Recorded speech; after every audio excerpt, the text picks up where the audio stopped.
தலைவர் சொன்னாரா, அம்மு இரவு நேரத்தில் காரில் வேகமாக போகக்கூடாது, அமைதியாக உட்காந்துருப்பாங்க, புத்தகம் படிப்பாங்க. முக்கியமாக அம்மாவுக்கு பார்த்தீங்கன்னா அந்த ஆங்கில புத்தகம்னா அவ்வளோ பிரியமாக ராஜஸ்தானில் எடுக்கிறாங்க பாலைவனத்தில்.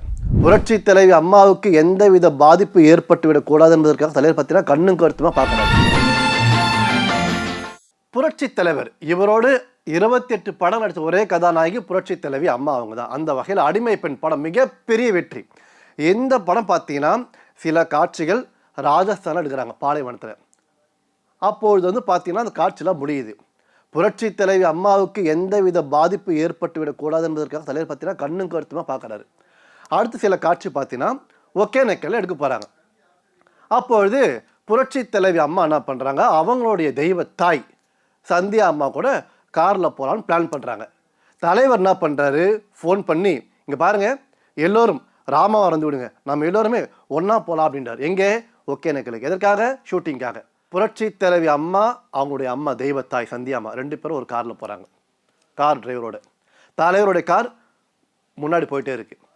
அப்பொழுது கிருஷ்ணகிரி தாண்டி போயிட்டே இருக்கிறது. நள்ளிரவு 12 மணி. பொறுமையாக போகிறாரு தலைவர். அம்மாவுடைய கார் பொறுமையாக போகுது. பொறுமை இழந்த புரட்சி தலைவர் அம்மா அவங்க என்ன பண்ணுறாங்க, டிரைவர்கிட்ட, ஏன்பா தலைவரை காரை முந்தி செல்லுங்கள், இப்படியே போனால் நல்லா இருக்காது, வேகமாக போங்க அப்படின்னு சொல்ல அந்த டிரைவர் என்ன பண்ணுறாரு, புரட்சி தலைவருடைய காரை முந்தி முன்னாடி போகிறார். மறுநாள் காலையில் பார்த்தீங்கன்னா அம்மாவுக்கு அப்பொழுதுதான் விஷயம் தெரிகிறது. தலைவர் சொன்னாரா, அம்மு இரவு நேரத்தில் காரில் வேகமாக போகக்கூடாது. இதோடு மட்டும் இல்லாமல், அதாவது புரட்சி தலைவி அம்மாவுடைய காருக்கு முன்பாக தலைவர் கார் ஏன் போச்சுன்னா அம்மாவுக்கு பாதுகாப்பாக போச்சான். இதை கேட்டவுடன் அம்மா அவர்கள் நெகிழ்ந்து போனார்களாம். இதோடு மட்டுமல்லாமல் புரட்சி தலைவி அம்மா என்ன பண்ணுறாங்க, ஏற்காட்டில் மரியாதைக்குரிய என்டிஆர் ஐயா கூட ஒரு ஷூட்டிங், தெலுங்கு படம். அந்த ஷூட்டிங்கை முடிச்சுட்டு பார்த்தீங்கன்னா சென்னைக்கு வர வேண்டும். புரட்சி தலைவருடைய படக்காட்சி. பயங்கர மழை. புரட்சி தலைவி அம்மாவால் சென்னைக்கு வர முடியவில்லை.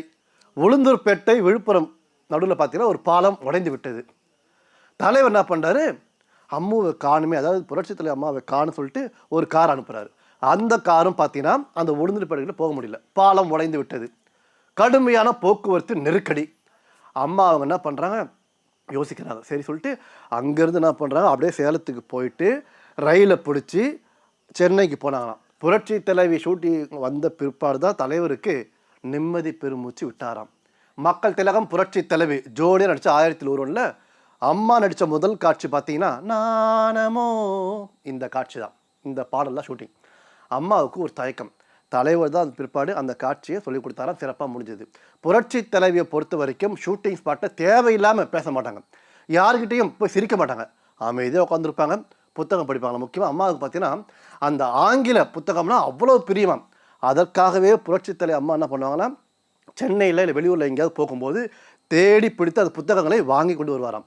அதாவது தலைகுனிந்து என்னை பார், உன்னை தலை நிமிர வைக்கிறேன், இப்படிக்கு புத்தகம். புத்தகம் படித்தா வாழ்க்கையில் முன்னேறி செல்லலாம் என்பதற்கு மிக சிறந்த சான்று புரட்சி தலைவி அம்மா அவர்கள். மக்கள் திலகம் கலைச்செல்வி இவர்களை பற்றி கூற வேண்டும் என்றால், வாழ்ந்தவர்கள் கோடி, மறைந்தவர்கள் கோடி, ஆனால் மக்களின் மனதில் நிலையா நின்ற இரு வல்லவர்கள் யார்? அவர் புரட்சி தலைவர் எம்ஜிஆர் மற்றும் புரட்சி தலைவி அம்மா அவர்கள். ஆக இவர்களை என்றென்றும் மனதார போற்றும் என கோரிக்கொண்டு விடைபெறுகிறேன். நேர்களை காத்திருக்கும் சந்திப்போம் மீண்டும் நாளை மதியம் 1 மணிக்கு இதே நிகழ்ச்சியில். அண்டில் தான் டேக் கேர், பை ஃப்ரம் இளவேனில். நன்றி, வணக்கம்.